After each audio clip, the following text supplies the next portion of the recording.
જય સ્વામિનારાયણ. સહજાનંદ વિદ્યાલયના video lecture શિક્ષણમાં આપ સર્વ વિદ્યાર્થી મિત્રોનું હાર્દિક સ્વાગત છે. ધોરણ 12 રસાયણ વિજ્ઞાન પ્રકરણ 7 વિભાગના તત્વો. આજના લેક્ચરમાં આપણે સમૂહ 17ના તત્વો એટલે કે હેલોજન તત્વોના પરમાણુિક ગુણધર્મો વિશે ભણીશું. આ પરમાણુિક ગુણધર્મો છે એને આવર્તની ગુણધર્મો તરીકે પણ ઓળખવામાં આવે. બરોબર. એમાં મુખ્ય આપણે 5 બાબતોનો અભ્યાસ કરવાનો. એના માટે ટૂંકમાં સૂત્ર આ પ્રમાણે બનાવેલું છે. ઇલેર પત્રી આત્રી આયની ઇલેક વીરુ. ઇલેર એટલે ઇલેક્ટ્રોન રચના, પત્રી આત્રી પરમાણુ ત્રિજ્યા અને આયની ત્રિજ્યા, આયની એટલે આયનીકરણ એન્થાલ્પી, ઇલેક એટલે ઇલેક્ટ્રોન પ્રાપ્તિ એન્થાલ્પી અને વીરુ એટલે વિદ્યુત ઋણતા. યાદ રાખી લો. આપણે મુખ્યત્વે ક્યાંય પણ પરમાણુ ગુણધર્મો કે આવર્તની ગુણધર્મોની ચર્ચા કરવાની હોય એટલે 5 ગુણધર્મોની ચર્ચા કરવાની હોય. ઇલેક્ટ્રોન રચના, પરમાણુ ત્રિજ્યા અને આયની ત્રિજ્યા, આયનીકરણ એન્થાલ્પી, ઇલેક્ટ્રોન પ્રાપ્તિ એન્થાલ્પી અને વિદ્યુત ઋણતા. એમાં સૌથી પહેલા આપણે જોઈએ હેલોજન તત્વોની ઇલેક્ટ્રોન રચના. બરોબર. તો સૌથી પહેલા આપણે જોઈએ એની સામાન્ય ઇલેક્ટ્રોન રચના. હેલોજન તત્વોની સામાન્ય ઇલેક્ટ્રોન રચના. એમાં પહેલા ઉમદા વાયુની ઇલેક્ટ્રોન રચના હોય અને પછી સામાન્ય રીતે NH2 NP5. બાહ્યતમ કક્ષાની ઇલેક્ટ્રોન રચના આ પ્રમાણે હોય. NH2 અહીંયા વચ્ચેની બાજુએ ભારે તત્વોમાં સંપૂર્ણ ભરાયેલી F અને અથવા D કક્ષકો હાજર હોય. F કક્ષક હાજર હોય અથવા F અને D બંને કક્ષકો હાજર હોય શકે. બરોબર. સામાન્ય ઇલેક્ટ્રોન રચના સમજી લો. ઉમદા વાયુની ઇલેક્ટ્રોન રચના હોય અને બાહ્યતમ કોષની સામાન્ય ઇલેક્ટ્રોન રચના NH2 NP5 એટલે બહારની કક્ષામાં કુલ 7 ઇલેક્ટ્રોન હોય. S કક્ષકના 2 ઇલેક્ટ્રોન અને P કક્ષકના 5 ઇલેક્ટ્રોન. ઘણી વખત આ ઉમદા વાયુ અને આ બાહ્યતમ કક્ષા વચ્ચેની બાજુએ સંપૂર્ણ ભરાયેલી D અથવા D અને બંને કક્ષકો હાજર હોય છે. ખાસ કરીને ભારે તત્વોમાં એવું જોવા મળે છે. હવે આપણે હેલોજન તત્વો છે એની ઇલેક્ટ્રોન રચના વિશે જોઈએ. તો પહેલા તત્વોના નામ લખી નાખીએ. ફ્લોરિન, ક્લોરીન, બ્રોમીન, આયોડીન, એસ્ટેટાઇન અને ટેન્નેસિન. બરોબર. फूलों की कलिया बहारों में आई आंटी टेंसी.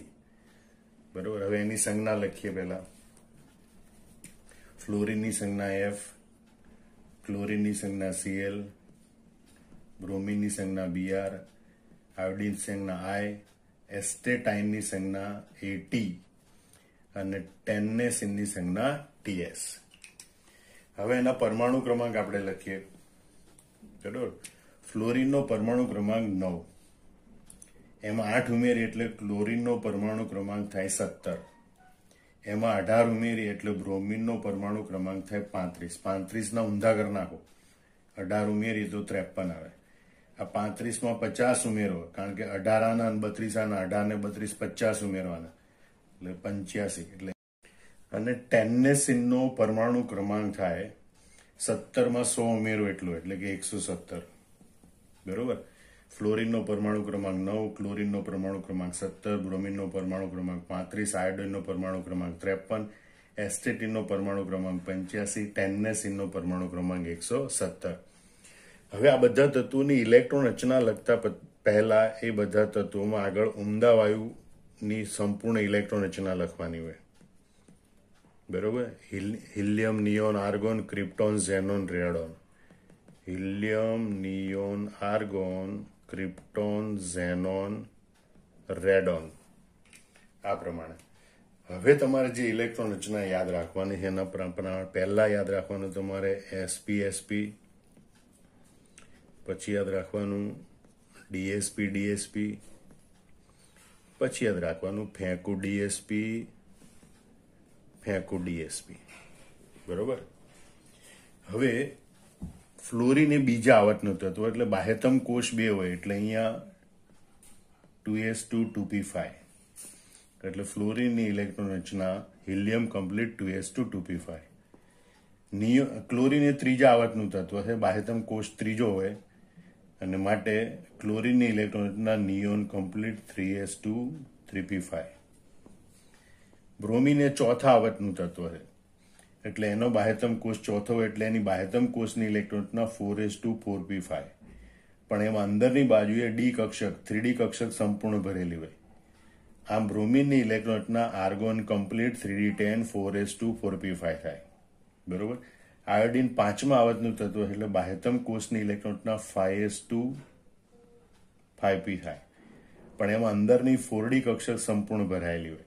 આમ આયોડિનની ઇલેક્ટ્રોન રચના krypton complete 4d10 5s2 5p5 થાય. બરોબર. એવી રીતે ઝીનોન એસ્ટેટાઇન એ છઠ્ઠા આવર્તનું તત્વ છે, એટલે એની બાહ્યતમ કોષની ઇલેક્ટ્રોન રચના 6x2 6p5 થાય.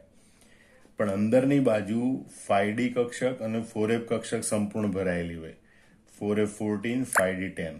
આમ એસ્ટેટાઇનની ઇલેક્ટ્રોન રચના થાય ઝીનોન complete 4f14 5d10 6x2 6p5. અને નવું શોધાયેલું ટેન્નેસિન તત્વ એ સાતમા આવર્તનું તત્વ છે.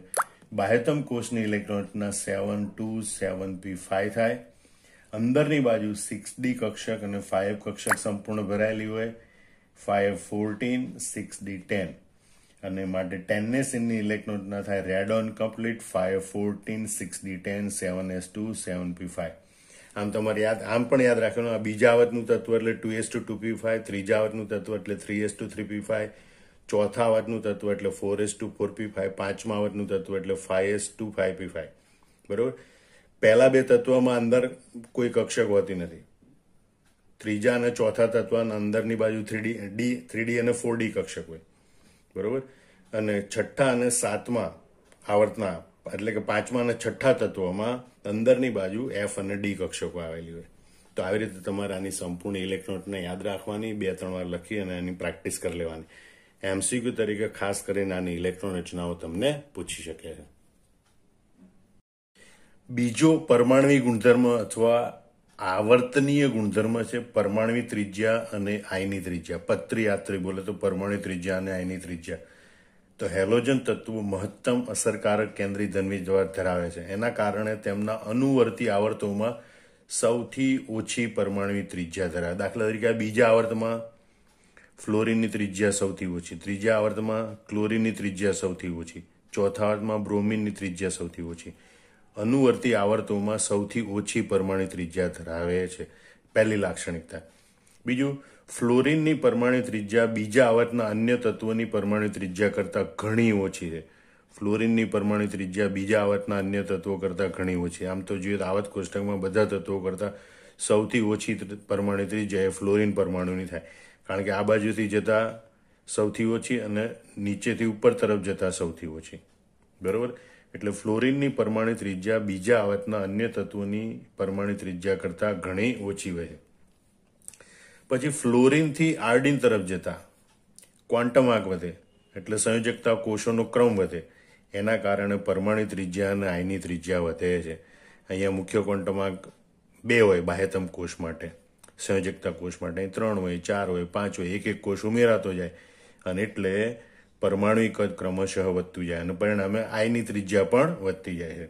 ફરીથી જોઈ લો, હેલોજન તત્વો મહત્તમ અસરકારક કેન્દ્રીય ધનવીજભાર ધરાવે છે. એના કારણે તેમના અનુવર્તી આવર્તોમાં તેમની પરમાણુ ત્રિજ્યા સૌથી ઓછી હોય. બરોબર. બીજું, ફ્લોરિનની પરમાણુ ત્રિજ્યા બીજા આવર્તના અન્ય તત્વોની પરમાણુ ત્રિજ્યા કરતાં ઘણી ઓછી છે. બીજા આવર્તના અન્ય તત્વો કરતાં ફ્લોરિનની પરમાણુ ત્રિજ્યા ઘણી ઓછી છે. ત્રીજું, ફ્લોરિનથી આયોડિન તરફ જતા ક્વોન્ટમાંક વધે, પરિણામે સંયોજકતા કોષોનો ક્રમ વધે. એના કારણે આ તત્વોની પરમાણુ ત્રિજ્યા અને આયની ત્રિજ્યા ક્રમશઃ વધે છે. ત્રીજો આવર્તની ગુણધર્મ છે આયનીકરણ એન્થાલ્પી, એટલે બાહ્યતમ કોષમાંથી ઇલેક્ટ્રોન દૂર કરવા માટે આપવી પડતી ઉર્જા.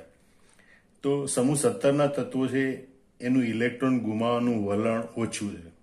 તમે સમજો, એની બહારની કક્ષામાં 7 ઇલેક્ટ્રોન છે, એટલે 7 ઇલેક્ટ્રોન અને અસરકારક કેન્દ્રીય ધનવીજભાર સૌથી વધારે છે, એટલે બધા ઇલેક્ટ્રોન આકર્ષાયેલા હોય, એટલે ઇલેક્ટ્રોન દૂર કરવાની ક્ષમતા એની ઓછી છે, અથવા તો આમાંથી ઇલેક્ટ્રોન દૂર કરવા માટે પુષ્કળ ઉર્જાની જરૂર પડે. એટલે સમૂહ 17ના તત્વો છે ઇલેક્ટ્રોન ગુમાવવાનું ઓછું વલણ ધરાવે, તેથી તેઓ ઊંચી આયનીકરણ એન્થાલ્પી ધરાવે. અન્ય પણ અમથા પણ આપણે અન્ય બીજા કોઈ પણ તત્વની સરખામણીમાં હેલોજન તત્વો એનું કદ સૌથી નાનું, બરોબર. એટલે ઇલેક્ટ્રોન કેન્દ્રની નજીક હોય, ખૂબ આકર્ષાયેલા હોય. ખૂબ આકર્ષાયેલા ઇલેક્ટ્રોનને દૂર કરવા માટે પુષ્કળ ઉર્જાની જરૂર પડે, અને એટલે હેલોજન તત્વો છે એની આયનીકરણ એન્થાલ્પીના મૂલ્ય ઊંચા હોય. બીજું, સૌમાં ઉપરથી નીચે તરફ જઈએ આપણે એમ પરમાણુનું કદ વધે, બરોબર. એના કારણે આયનીકરણ એન્થાલ્પી ઘટે, કારણ કે પરમાણુનું કદ વધે એટલે બાહ્યતમ કક્ષાનો ઇલેક્ટ્રોન દૂર ગોઠવાય. દૂર ગોઠવાયેલા ઇલેક્ટ્રોનનું કેન્દ્ર તરફનું આકર્ષણ બળ ઓછું હોય. ઓછા આકર્ષાયેલા ઇલેક્ટ્રોનને દૂર કરવા માટે ઓછી ઉર્જાની જરૂર પડે, બરોબર. આમ સૌમાં ઉપરથી નીચે તરફ જતા પરમાણુ કદ વધવાને કારણે આયનીકરણ એન્થાલ્પી ઘટે છે. આમ ફરીથી યાદ રાખી લો, હેલોજન તત્વો ઇલેક્ટ્રોન ગુમાવવાનું ઓછું વલણ ધરાવે છે, કારણ કે એમનો અસરકારક કેન્દ્રીય ધનવીજભાર ખૂબ વધારે હોય છે, અને તેથી તેઓ ઊંચી આયનીકરણ એન્થાલ્પી ધરાવે છે. સૌમાં ઉપરથી નીચે તરફ જતા પરમાણુ કદ વધવાને કારણે આયનીકરણ એન્થાલ્પી ઘટે છે. ચોથો ગુણધર્મ જોઈએ આપણે, ઇલેક્ટ્રોન પ્રાપ્તિ એન્થાલ્પી. હેલોજન તત્વો તેના અનુવર્તી આવર્તમાં મહત્તમ ઋણ ઇલેક્ટ્રોન પ્રાપ્તિ એન્થાલ્પી ધરાવે છે. એટલે કે આવર્તના બીજા કોઈ પણ તત્વ કરતાં હેલોજન તત્વ છે એની ઇલેક્ટ્રોન પ્રાપ્તિ એન્થાલ્પીનું ઋણ મૂલ્ય સૌથી વધુ હોય. બીજા અર્થમાં ફ્લોરિન, ત્રીજા અર્થમાં ક્લોરિન, ચોથા અર્થમાં બ્રોમિન, પાંચમા અર્થમાં આયોડિન, એમની ઇલેક્ટ્રોન પ્રાપ્તિ એન્થાલ્પીના ઋણ મૂલ્ય વધુ હોય. એનું કારણ એ છે કે આ તત્વોના પરમાણુઓ સ્થાયી નિષ્ક્રિય વાયુની ઇલેક્ટ્રોન રચના કરતા એક ઇલેક્ટ્રોન ઓછો ધરાવે. આને આપણે બીજી રીતે પણ સમજવાનો પ્રયત્ન કરીએ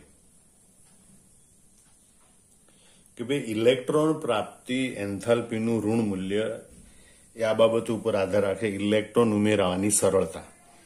મતલબ કે ઇલેક્ટ્રોન જેટલો સરળતાથી બાહ્યતમ કોષમાં ઉમેરાય એટલી ઇલેક્ટ્રોન પ્રાપ્તિ એન્થાલ્પીનું ઋણ મૂલ્ય વધારે, એટલે કેટલી વધુ ઉર્જા ઉત્પન્ન થાય. બીજું, ઉમેરાતા ઇલેક્ટ્રોનનું કેન્દ્ર તરફનું આકર્ષણ બળ. જેટલો અહીંયા અસરકારક કેન્દ્રીય ધનવીજભાર વધારે હોય એટલું ઉમેરાતા ઇલેક્ટ્રોન